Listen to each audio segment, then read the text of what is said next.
오늘의 사연 시작합니다. 안녕하세요. 저는 회사에 입사한 지 1년 정도 된 신입사원입니다. 얼마 전 회사 과장님이랑 가맹계약 관련해서 지방에 내려갔다가 생긴 일에 대해서 이야기를 해볼까 합니다. 저는 얘기하면 사람들이 다 알만한 프랜차이즈 회사 본사에 다니고 있습니다. 28 어리다면 어린 나이에 좋은 회사에 취업을 해서 나름 자리를 열심히 잡아가고 있었습니다. 1년 정도 되는 기간 동안 여러 잡일을 맡아서 했고, 그러면서 업무에 관해 열심히 배웠습니다. 이번에 가맹 계약을 한 신규 업장 인테리어 공사 진행이 완료되어 가서 확인하고 오픈 일정 잡고 겸사겸사 다른 가맹점들 방문해서 점검도 하고 오기로 해서 이틀 정도 기간을 잡고 내려갔습니다. 이쪽 지역은 이번에 과장님을 만나면서 새로 담당하게 된 곳이라 이번 기회에 점주님들 얼굴도 익히고 인사도 하면 되겠다고 생각을 했습니다. 도착해서 몇 군데 가맹점을 들려서 인사도 하고 점검을 했고 5시쯤 신규 가맹점으로 갔어요. 오늘 처음으로 신규 업장 가맹주를 만난 자리였는데 첫인상이 굉장히 매력적이었습니다. 그냥 뿜어져 나오는 포스가 있었습니다. 안녕하세요, 사장님. 오늘따라 더 예쁘고 섹시해 보이네요. 오셨어요? 과장님은 여전하시네요. 과장님의 짓궂은 인사에도 당황하지 않고 당당하게 얘기하는 모습이 멋있어 보이더라고요. 하나로 질끈 묶은 머리에 몸에 딱 핏되게 정장을 입었는데 굉장히 일에 중독된 커리어 우먼 느낌이 났습니다.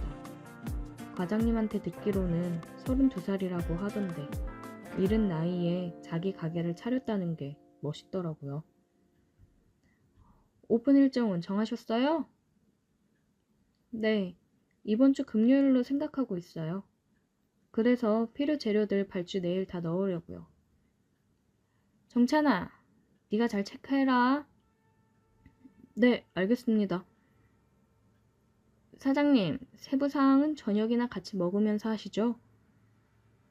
그럴까요? 제가 안내할게요. 그녀가 안내하는 맛있는 식당에 가서 고기를 먹으며 술을 한 잔씩 했습니다. 아, 맞다. 내가 지점 사장님 한 분 더 오라고 했는데 괜찮죠?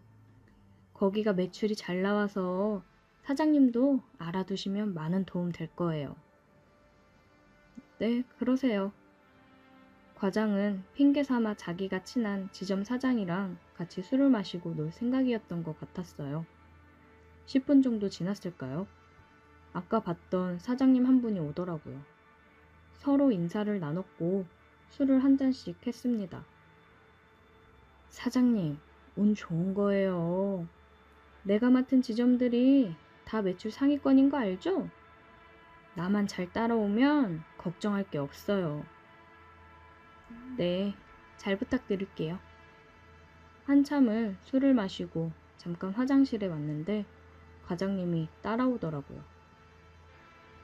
야, 정찬아, 우리 따로 2차 갈 거니까 네가 알아서 저 여자 데려다주고 넘어와. 여기까지 왔는데 재밌게 놀고 가야지. 김 사장이 쏜다니까 가자. 과장님은 여자랑 함께 유흥을 즐기며 놀 생각에 신이 나 있었습니다. 식사가 끝나고 그녀가 계산을 했어요. 정찬아, 이 사장님 잘 모셔다 드리고 숙소로 들어와라. 알겠지? 예, 알겠습니다. 과장님 먼저 들어가서 쉬고 계십시오. 과장님이랑 김 사장님은 둘이 어깨동무를 하며 갔습니다. 사장님, 댁 어느 쪽으로 가세요? 택시 타고 가시죠? 아니요, 저 이 근처가 집이라 술도 깰 겸 걸어가려고요. 그래요? 그래도 시간도 늦었는데 혼자 보내기가 좀 그런데. 같이 가시죠, 그럼. 매너 있네요. 그래요. 그럼 같이 가요. 그녀를 집에 데려다 주면서 이런저런 농담도 하며 서로에 대해 얘기를 하면서 걸었어요. 한참을 떠들면서 걷다 보니 어느새 그녀의 집 앞에 다 왔더라고요. 벌써 다 왔네요. 아, 여기 사시는구나. 되게 빨리 도착했네요. 그녀와 저는 오면서 대화를 해보니 서로 잘 통했어요. 그래서 이대로 그녀와 헤어지는 게 아쉬웠습니다. 조심히 들어가세요. 저는 가볼게요. 커피 한 잔 하고 갈래요? 그녀의 말에 저는 커피 좋아한다며 그녀를 따라 올라갔어요. 그녀는 아이스 커피를 타줬고 방으로 들어갔습니다. 저는 그녀가 준 커피를 마시며 거실을 천천히 둘러보고 있었어요. 그런데 그녀가 몸에 달라붙는 슬립 차림으로 나와 깜짝 놀랐습니다. 마시던 커피를 저도 모르게 뿜어버렸어요. 그래서 옷이 젖어버렸습니다. 어머, 어떡해. 아, 죄송해요. 제가 닦을게요. 내가 빨아서 말려줄게요. 아니요. 괜찮아요. 그냥 가도 돼요. 난 더 같이 있고 싶은데. 그녀의 말을 듣고 저는 이거는 나에게 보내는 신호다라는 생각에 그녀의 얼굴을 잡았고 그대로 입을 맞췄습니다. 핸드폰이 울렸지만 저에게 지금 전화 따위는 중요하지 않았어요. 술을 마시면서 그녀를 품에 안아보고 싶다는 생각을 하긴 했었는데 정말 지금 제가 그녀의 집에서 그녀를 안을 줄은 생각도 못했습니다. 질끈 묶고 있던 머리를 풀은 그녀는 더욱 섹시했어요. 그녀와 1시간 정도 뜨거운 시간을 보내고 나서 정신을 차렸습니다. 핸드폰을 보니 과장님이 위치를 남긴 연락이 와 있었어요. 아, 빨리 가봐야겠다 생각을 했습니다. 가려고? 아, 네. 과장님이 기다리셔서요. 언제 올라가? 12시 넘었으니까 오늘 저녁 먹기 전에 올라갈 것 같아요. 아쉽네. 또 하고 싶은데. 이쪽 올 일 있으면 언제든지 와. 내가 놀러 가도 돼? 그럼요. 언제든지 놀러 오세요. 그녀와 짧았던 아쉬운 시간을 뒤로 한 채 저는 과장님이 있는 곳으로 갔습니다. 도착을 해보니 과장님과 김 사장은 없었어요. 물어보니 둘 다 여자랑 2차를 나갔다고 했습니다. 저는 그럼 숙소에는 안 들어오겠구나 생각을 했고 다시 그녀의 집으로 갔습니다. 자고 가도 돼요? 물론이지. 그녀는 제가 다시 온 게 너무 좋았는지 문이 닫히지도 않았는데 저를 끌어당겨 입을 맞추었습니다. 우리는 한 번 더 뜨거운 시간을 보냈어요. 제가 살면서 여자를 많이 만난 건 아니었지만 연상의 여자와는 처음인데 저를 리드하며 하는데 색다른 경험이었어요. 일에 중독된 커리어 우먼의 모습이었던 그녀는 밤에는 또 다른 매력이 있었습니다. 도도했던 그녀의 안달난 모습을 보니 너무 흥분이 되더라고요. 그런 그녀에게 저는 점점 빠져들고 있었습니다. 밤새 그녀는 저를 가만 놔두질 않았어요. 그런 그녀 덕분에 저는 3시간도 채 못 자고 과장님보다 먼저 숙소에 도착해 있으려고 일찍 숙소로 돌아가 있었고 과장님은 10시쯤 돼서야 숙소로 들어왔습니다. 그리고 안 들렸던 가맹점을 들렸다 다시 돌아왔어요. 가끔씩 혼자 출장을 갈 때면 따로 숙소를 잡지 않고 그녀의 집으로 향하고는 했습니다. 그녀와 함께하는 시간은 언제나 짜릿하고 좋더라고요. 우리의 이 관계가 언제까지 지속될지는 알 수 없지만 최대한 오래 그녀와 함께했으면 좋겠습니다. 오늘의 사연 여기까지입니다. 오늘도 들어주셔서 감사해요. 구독, 좋아요, 알림 설정 부탁드려요. 저는 50대 중반에 딸을 가진 엄마입니다. 제 남편에 관한 얘기를 하려고 해요. 제 남편은 하던 일을 그만두고 집에서 그냥 있습니다. 주식을 한 것 같은데 방구석 자기 방에서 하루 종일 틀어박혀서 나오질 않았습니다. 무엇을 하고 있는진 모르겠지만 일단 하루 종일 눈에 보이지 않으니 그런대로 괜찮았습니다. 어느 날 갑자기 다니던 회사를 하루아침에 말도 없이 그만두더니 1년째 백수로 집에서 놀고 있어요. 생활비는 못 주겠다고 아주 당당히 말하더군요. 남이 들으면 얼마나 생활비를 잘 내왔던 것처럼 말하고 있네. 웃기다고 생각했어요.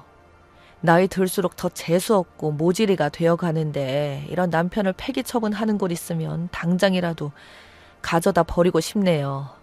저도 퇴직한 지 얼마 되지 않았던 터라 퇴직금을 염두에 두고 한 말이었어요.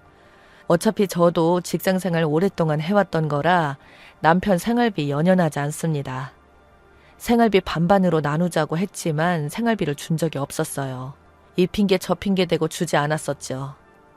처음 겪은 일이 아니라서 기가 막혔지만 그러라고 했어요.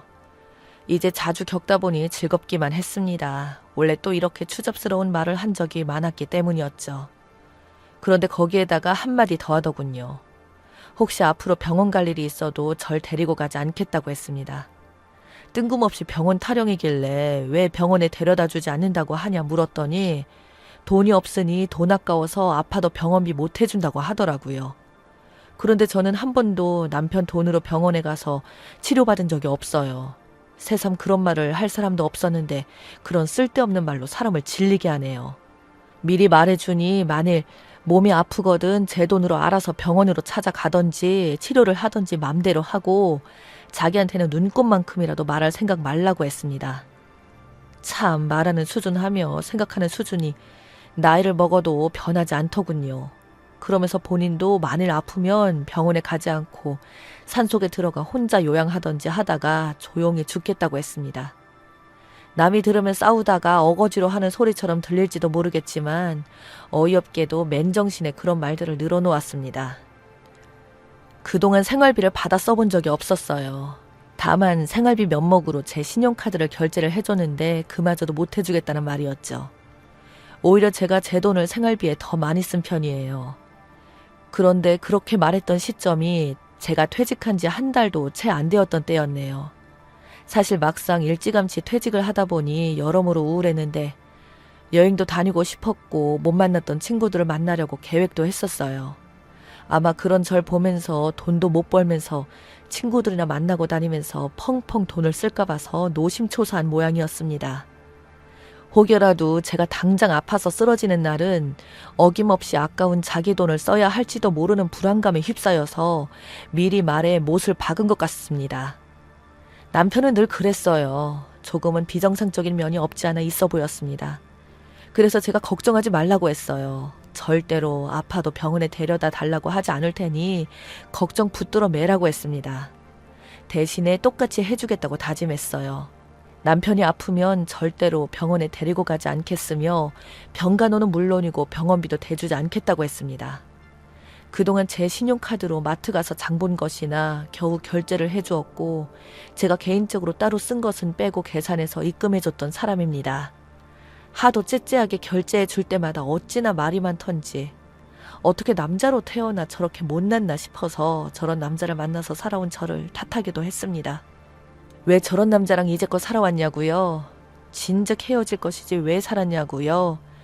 참 그게 말이 쉽지. 아주 여러 번 헤어지려고 했었는데 그때마다 잘못했다고 빌고 딱히 남편이 바람을 피웠거나 돈을 물쓰듯 쓴다던가 하진 않았거든요. 단지 경제적으로 저를 많이 힘들게 한 부분은 있었던 거죠. 저보다 훨씬 월급도 적었던 남편은 자격지심 때문에 절대 급여 공개를 하지 않았었고 철저하게 본인 수입을 오픈하지 않았어요. 퇴직금 없냐고 물었다가 대판 싸웠습니다. 자기 퇴직금은 왜 물어보냐면서 감히 자기 퇴직금을 넘볼 생각을 하지 말라고 하더라고요. 내 남편 퇴직금이 궁금해서 물어본 건데 그게 잘못된 건가요? 남편은 돈 얘기만 나오면 민감하게 지나친 반응을 하는 거였어요. 약간 정신병적인 것이 있지 않나 생각할 정도로 돈에 집착했습니다. 자기 옷은 사지 않고 살아요. 지금 입고 다니는 대부분의 옷들은 딸들이 사준 거예요. 쓰고 또 쓰고 다 떨어진 것도 못 입는다고 제가 버렸더니 그걸 버렸다고 얼마나 잔소리를 하던지 말도 못합니다. 입지도 못할 것을 모아놨다가 날 잡아서 바늘로 다 기워서 다시 입더라고요. 제가 보다 못해 사다 주면 못 이기는 척하고 입었습니다. 세상에 거지도 그런 거지가 없을 겁니다. 그렇게 청승 떨면서 쪼그리고 앉아서 속옷과 양말 빵꾸난 것을 기울 시간에 돈 한 푼 더 벌어오겠네요. 결혼 초에는 저에게 벤츠 사주겠다, 집안일은 일하는 아주머니를 들여서 손에 물 하나 안 묻히게 살게 해주겠다고 그렇게 큰 소리 땅땅 쳤습니다. 그러던 남자가 돋보기 안경 쓰고 앉아서 반을 꿰매고 있는 꼬락서니를 보니 이런 영감탱이 누가 모셔가나 고사 지내고 싶었습니다. 남편이 그런 말을 한 이후로 한 집에 살지만 각자 생활을 하고 있습니다. 늘 그랬듯이 각종 공과비는 남편이 냈고 버리려고 했던 제 차는 폐차하려고 했는데 좀 쓸만하다며 남편이 자동차 세며 유지비를 자기 돈을 지출할 테니 달라고 해서 남편은 남편 차를 총 2대를 필요에 따라 타고 다닙니다. 그래서 한 번씩 제가 필요할 때마다 제가 쓰던 차를 몰고 다니고 있어요. 그리고 그 외에는 다 제 돈으로 해결합니다.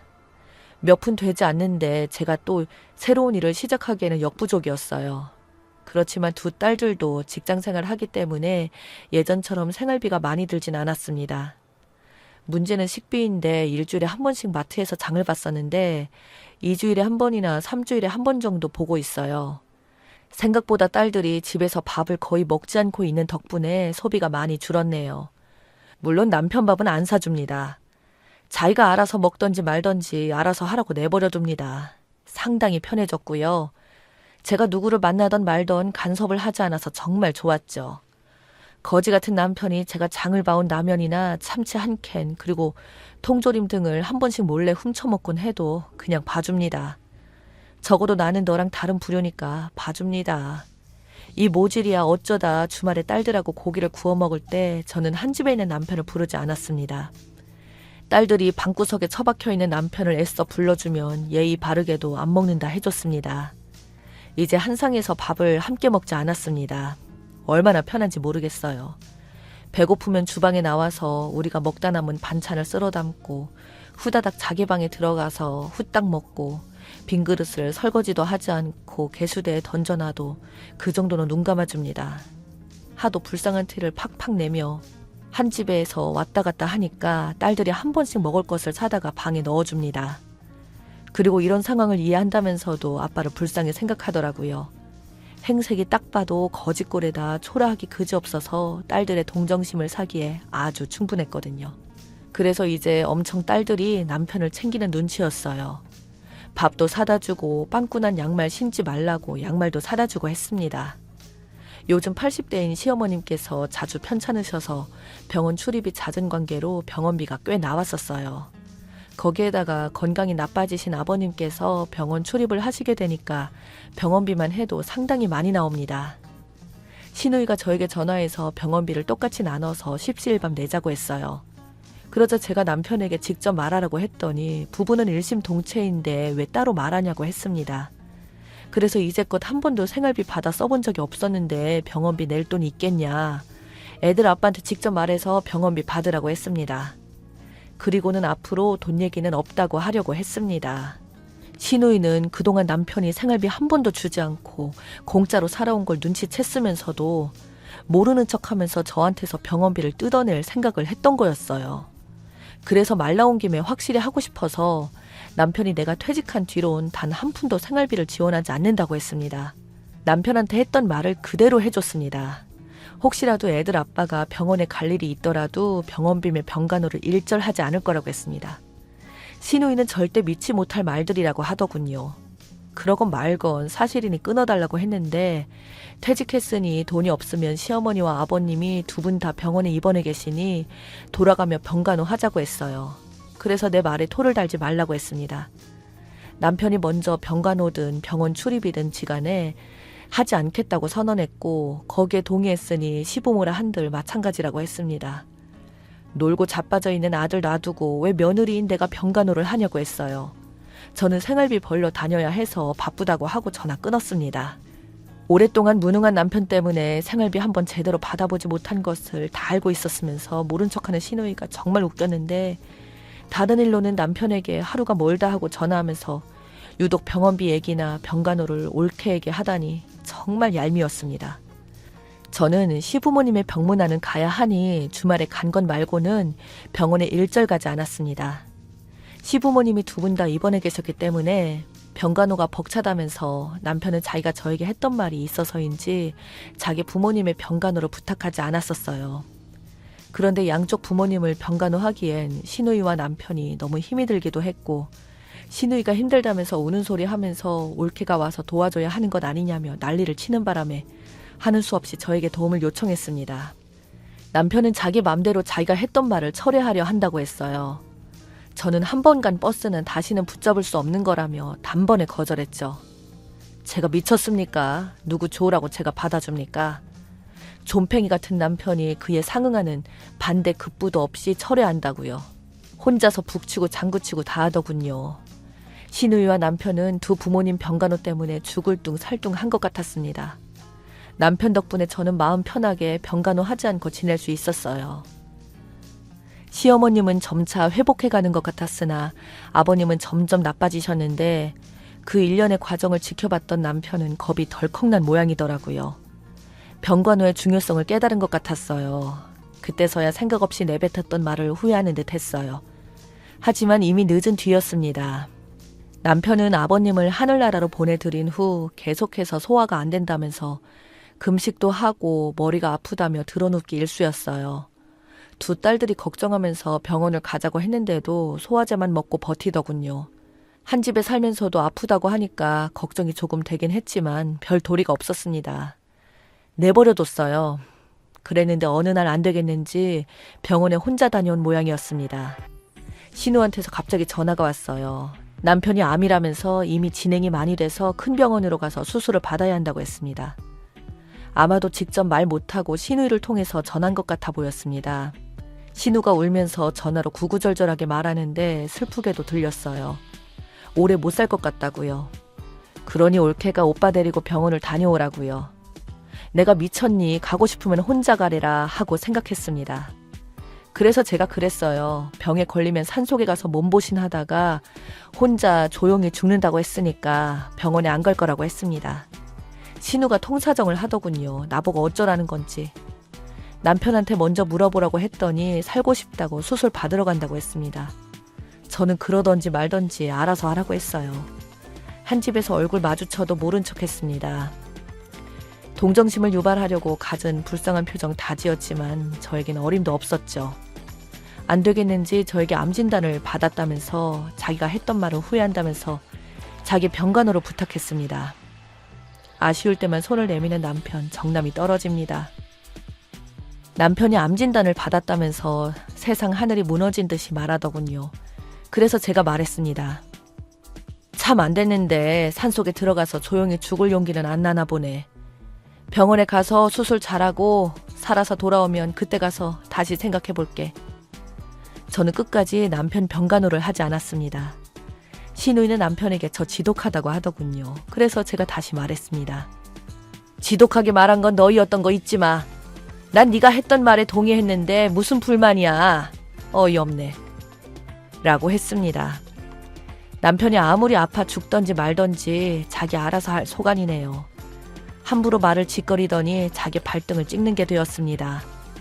저는 남편과 자식까지 낳고 산 것을 매우 후회했습니다. 남편의 DNA가 그대로 자식에게 유전될 텐데 아들이 아니라 그나마 딸이라 다행이라고 생각했습니다. 앞으로도 남편이 했던 말 그대로 돌려주려고 합니다. 암 투병하다가 못 견디게 되면 알아서 산속으로 들어가 혼자서 조용히 요양하다가 죽는지 두고 볼 참입니다.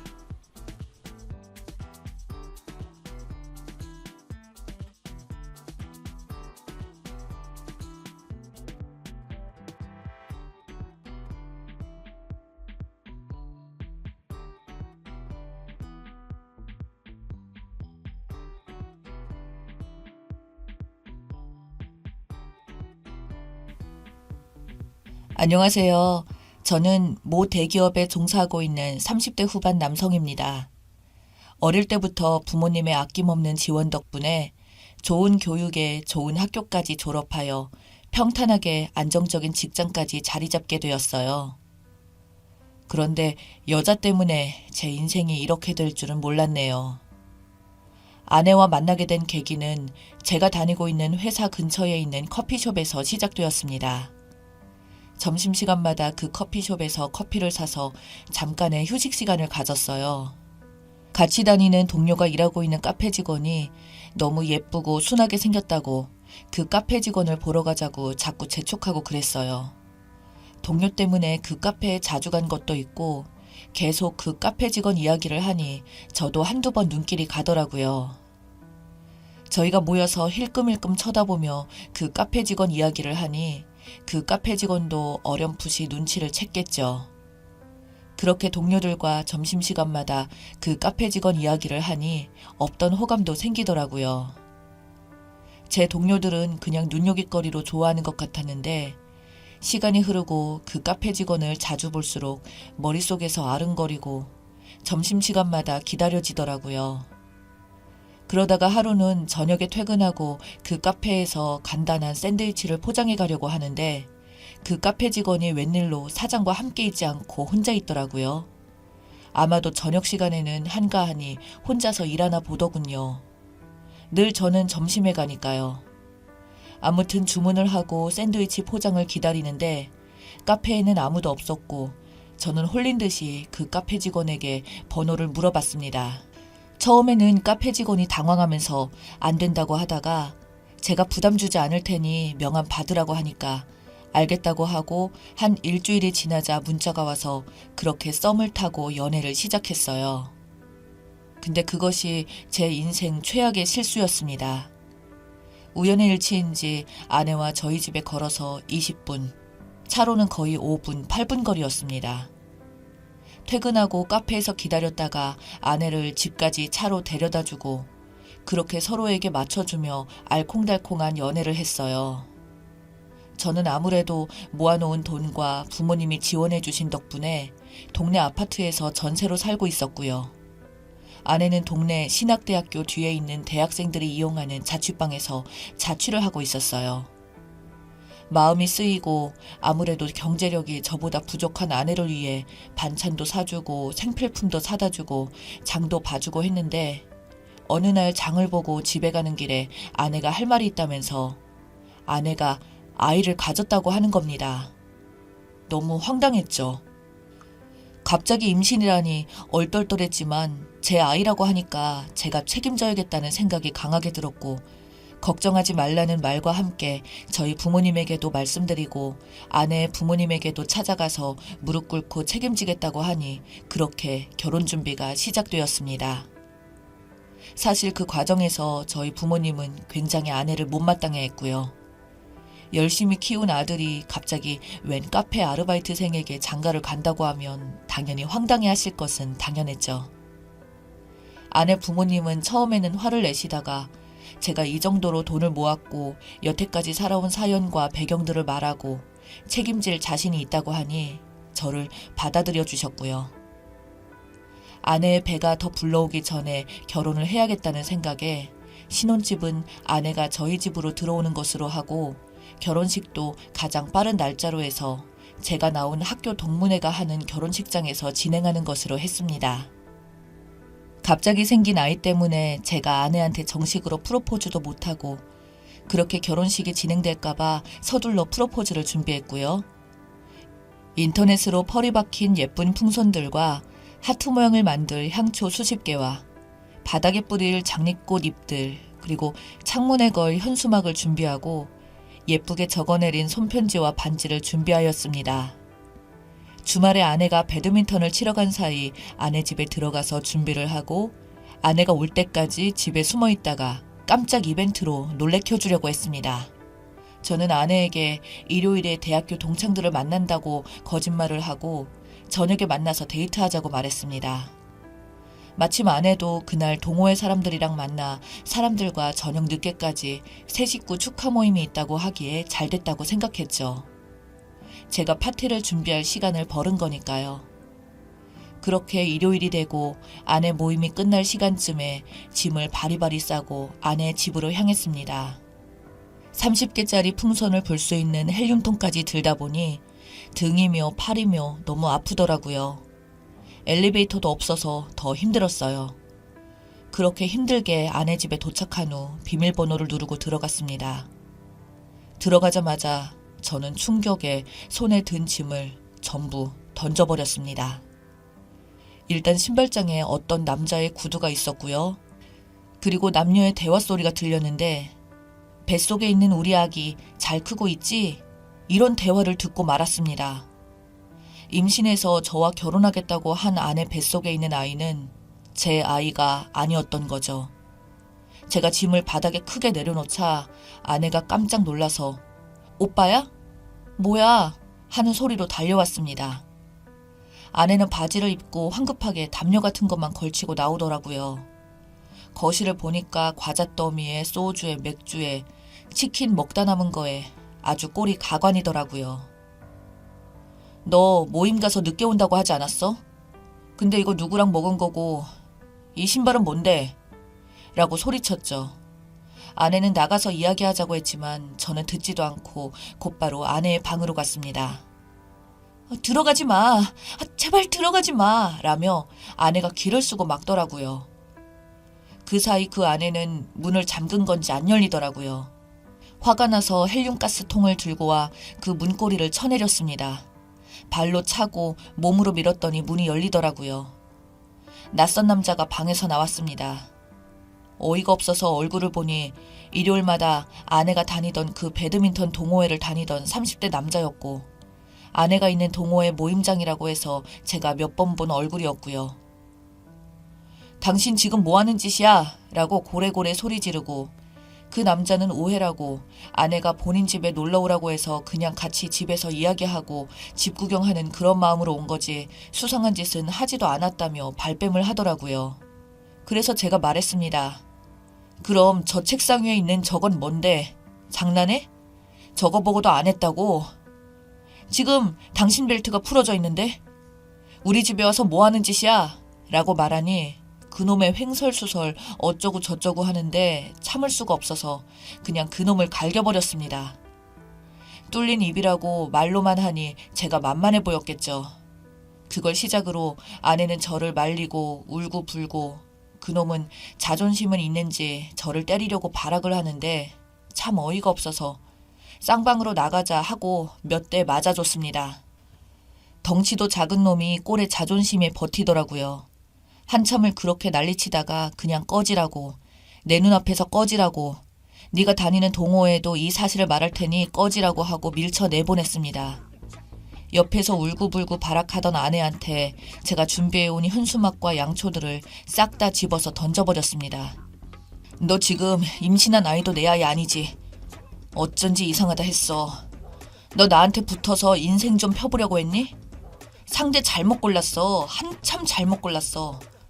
너 인생 좀 펴보려고 했다가 인생이 쫑나게 생겼어. 나 이거 니네 부모님한테도 싹 다 말할 거고 결혼 과정에서 들어간 위약금 싹 다 너한테 청구할 거고 네가 그렇게 열심히 다니는 동호회 사람한테도 전부 말해서 얼굴 못 들게 해줄게. 넌 왜 인생을 그따위로 사니? 남의 애를 내 애라고 속이고 그렇게까지 나랑 결혼하고 싶냐? 네가 그러고도 사람이냐? 짐승이냐? 짐승도 돈에 환장한 짐승이지.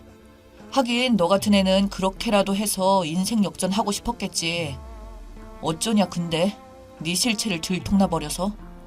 진짜 너는 구제불능인 거야 라는 식으로 말하고 마지막으로 제가 가져온 물건들을 화에 못 이겨 발로 차고 나왔습니다. 나와서야 손이 벌벌 떨리고 너무 심한 스트레스로 심하게 긴장했다가 확 풀려서 그런지 헛구역질도 나오더라고요. 도대체 어디서부터 잘못된 건지 감도 안 잡힐 뿐더러 평생 선하게 살아온 인생에 이런 일은 처음 겪어봐서 감정이 감당이 안 되더라고요. 일요일 하루 내내 침대에서 꼼짝을 못하고 있다가 월요일날 연차 내고 그놈이 다니던 회사에 찾아갔습니다. 사무실에 들어가서 그놈 나오라고 하니 안 나왔다고 하더라고요. 그래서 거기 있는 사람들 모든 분들에게 저는 속사정을 싹 다 말했습니다. 저놈이랑 바람이 난 사람이 제 와이프 될 뻔한 사람입니다. 제 인생 파탄 났어요. 이런 놈이 회사에서 일하고 있으면 회사가 제대로 돌아가겠습니까? 이런 사람들 탓에 열심히 일하고 좋은 일 하는 사람들이 이미지가 망치는 거예요. 이 시간 이후로 그놈이 이곳에 눈에 띄거나 일하러 나왔다는 소식이 내 귀에 들리면 그땐 아주 볼만할 겁니다. 아주 전쟁날 각오를 해야 할 거예요. 라고 엄포를 두고 나왔습니다. 후에 동네 아는 분에게 건너 들으니 그놈이 제 아내 될 사람과 바람났다는 소문은 물론 그놈은 지금까지 배드민턴 동호회에 다니는 여성분들에게 찝적댔나 보더군요. 뒤에서 찝적대던 것이 수면 위로 올라오고 한바탕 난리가 났다고 합니다. 저는 부모님한테는 자세하게 말씀 안 드리고 그냥 제 아이가 아닌 것 같다고, 아내에게 다른 남자가 있었다고 하고 결혼 못하겠다고 말씀드렸습니다. 장모님 장인어른이 될 뻔한 사람들에게도 연락해서 당신 딸이 다른 남자랑 놀더니 애도 내 애가 아닌데 사기 결혼 될 뻔했다. 결혼이고 뭐고 싹 다 엎을 거니 알아서 하라고 했습니다. 그렇게 대충 상황을 정리하고 다음 주까지 예식장 취소하고 위약금 나온 것들 전부 아내 앞으로 청구할 예정입니다. 이렇게 해서 분이 안 풀려서 이번 달 내로 연차 길게 내서 해외 쪽 가서 머리를 식히고 오려고요. 앞으로 아내 결혼 못하게 아주 끈질기게 아내 두 얼굴을 계속해서 주변 사람들에게 폭로할 예정이고요. 그 전에 저도 머리 좀 식히고 다시 멘탈 회복에 힘내야겠죠. 지금 생각해보니 처음부터 아내가 저와 결혼해서 알바를 관두고 제 돈으로 먹고 살려고 하는 목적으로 저를 만났나 싶네요. 참 씁쓸합니다. 제 인생에 이런 일이 생길 거라고는 정말 꿈에도 생각 못했어요. 여러분들도 조심하시길 바랄게요.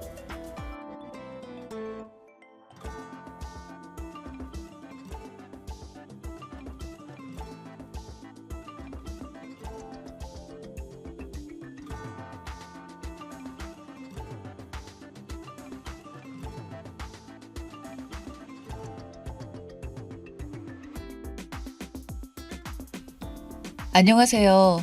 진짜 미치고 팔짝 뛸 만한 일이 있어서 여기에 글을 씁니다. 거두절미하고 본론만 말하겠습니다. 두서가 없더라도 이해 부탁드릴게요. 연애 시절부터 저는 결혼은 필수사항이 아니어서 안 해도 된다고 말하곤 했어요. 이렇게 남편을 만날 때마다 강조했던 부분은 결혼을 하더라도 아이 없이 지낼 거라고도 이야기했고요. 남편도 저의 의견에 동의했었고 우리 둘만 사랑하면 되지 전혀 문제될 거 없다며 아기는 남편도 생각조차 안 하고 있다는 식으로 말하고는 했죠. 연애하고 4년 차에 상황이 물 흐르는 대로 결혼을 하게 되었고 양가 부모님께는 아이 없이 딩크로 지내겠다 말씀을 드렸어요. 친정은 합의된 사실이면 편한 대로 하라고 하셨고 시댁은 어머님이 썩 마음에 들진 않으셨지만 남편 생각도 그렇다 하니 아무 말이 없으셨어요. 그리고 결혼을 하고 7개월이 조금 넘었네요. 그런데 요즘 들어서는 남편이 아이를 원하는 눈치입니다. 사랑을 하는데 눈치를 보다가 없이 하려고 한다든지, 물론 제가 위험하다고 생각하며 안 한다고 합니다. 아이들 있는 곳에서는 저 애들 좀 보라며 너무 예쁘지 않냐 그러네요. 또 아기 옷 파는 가게 아시죠? 작은 마네킹에 잘 보이게 진열해 놓잖아요. 지나가다가 그 앞에 딱 멈추더니 여자애들 옷은 진짜 너무 이쁘다며 인형옷 같지, 그치 자기야. 이런 이야기를 하기에 물었어요. 오빠, 아기 갖고 싶어? 요즘 들어 자꾸 이러네. 그랬더니 아기를 원한대요. 본인 부모님들도 손주를 원하신다 그러고요. 전 애초에 아이 생각 없다 얘기했고 남편도 동의했으면서 이제 와서 이러는 거 너무 어이없어요. 아이를 갖는다는 마음이 손바닥 뒤집듯이 쉬운 것도 아니고 저는 전혀 생각이 없습니다. 하다못해 TV를 봐도 스트레스를 줍니다. 일요일 예능에 아빠가 아이들을 케어하는 프로그램 보면서 아기가 있으면 남편도 저렇게 잘할 수 있다며 제가 듣는 앞에서 호기롭게 얘기합니다. 하루는 시댁을 갔는데 어머님의 친구 손주가 너무 이쁘더라. 친구 손주 재롱에 시간 가는 줄 몰랐다는 등의 이야기를 하시더라고요. 제 앞에서 그런 이야기를 하시는 것도 좀 불편해서 자리를 피하려고 하는데 남편이 옆에 오더니 엄마가 자꾸 그런 이야기로 스트레스 주면 더 아기가 안 생기니까 그냥 모른 척하고 기다리세요. 라고 하는 거예요. 너무 황당하고 어이가 없었죠. 집에 와서 따지고 들었더니 손주를 부러워하시는 부모님이 너무 안쓰러워서 대충 둘러댄 거라고 하더군요. 나 원참 그럴수록 희망 고문을 하면 안 되는 거 아닌가요? 그러더니 아니나 다를까 그 뒤부터는 어머님이 수시로 전화 오셔서 혹시 아기 가질 생각은 없냐고 물어보십니다. 몇 번 대응을 하다가 차단한 상태고요. 뭐라고 이야기를 해야 할까요? 전 정말 낳을 생각이 없고 제 일을 계속하고 싶어요. 또 육아는 좀 힘든가요? 지금이야 넌 낳기만 해라. 내가 다 키울게. 하지만 낳고 나면 뒤치다꺼리는 제가 다 할 거 뻔히 보이고 주변 친구들 보면 지옥 육아에 힘들어하는 거 한두 명이 아닙니다. 제 몸 망가지는 것도 싫고 출산도 싫었어요. 결혼하면 얘가 어쩌겠어 하는 마음으로 대충 제 비위를 맞춰주는 척 하다가 지금 와서 본색을 드러내는 것 같아서 괘씸하기도 하고 제 뜻을 뻔히 알면서 자꾸 마음을 떠보니 진짜 미칠 노릇이네요. TV며 길거리를 다닐 때며 아이들만 있으면 은근히 아이들이 예쁘다 떠보는데요. 정말 어떻게 해야 할까요? 조언 부탁드립니다. 추가합니다. 댓글 다 읽었습니다. 남편은 한 번도 딩크라 생각하고 산 적이 없다라는 글을 보니 정말 열이 올랐습니다. 시술하라는 댓글을 읽고 점검 전에 제가 시술하겠다니 펄쩍 뛰며 절대 안 된다네요. 그러길래 그럼 오빠가 시술하라고 했더니 왜 본인이 시술을 하냐고 계속 화를 냅니다. 서로 말을 하다가 끝내 뺨 한 대를 맞았습니다. 네가 언제까지 젊은 것 같냐면서 씩씩대더니 손찌검을 해서 미안하다며 생각 좀 하고 온다면서 나갔습니다. 저도 너무 어이가 없고 맞은 것도 기가 막혀서 서러워서 울다가 진정 좀 하고 글을 추가합니다. 전 예체능 종사자고요. 너무 다행스럽게도 수입이 꽤 들어오고 있어서 남편과 거의 비슷하거나 제가 더 버는 달도 있습니다. 빚이 있어도 혼자여도 부족하지는 않아요. 비록 짧은 기간이었지만 그동안 가정의 기여도도 남편은 거의 없음에 가깝고요. 제가 프리랜서로 일하다 보니 연주나 수업이 없는 시간은 다 자유라 대부분 제가 부담했어요. 몸을 쓰는 직업이다 보니 임신 기간이 절대적으로 방해라고 생각을 했고요. 이 모든 이유를 들어 이야기를 해도 돈은 자기가 벌 테니 걱정 말고 다시 생각해보라네요.